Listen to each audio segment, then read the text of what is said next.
Hello. Well, the first thing that we want to do is make sure we have our proper personal protective equipment, such as our safety goggles. We want to make sure that we have vinyl gloves. What the gloves do, they help protect our hands from the chemicals that we're about ready to use. The reason why we want to use the gloves is when using this stuff, it can get really sticky and kind of messy. Also, it's a good idea to have a shop apron. This will protect us from any types of spills that we could get on our clothing.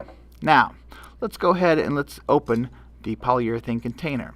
We use a screwdriver to pry off the lid. Then we want to take a stir stick, make sure we stir it up nice, get all the way to the bottom. Okay. Then we take a rag and we're just going to kind of dip just a small amount on the corner of the rag. It doesn't take much, guys. Alright, and when we begin, we're going to kind of just wipe gently with the grain of the wood. Alright, notice the grain of the wood, those are the lines in the wood that go in a direction from right to left. Okay, we want to go in that direction and put a nice even coat, not too much, not too little.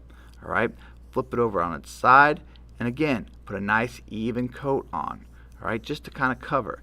Notice how the wood kind of changes the color.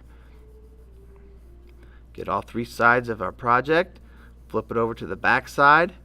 Again, go with the grain of the wood. Kind of double check. Make sure we have it all covered. Alright, look it over. If there's any excess, kind of wipe it down. Alright, we're going to lay it down on some scrap wood to dry. Apply the lid back on the container. Throw away the rag. Throw away the gloves and a fireproof safety trash container, and that's it.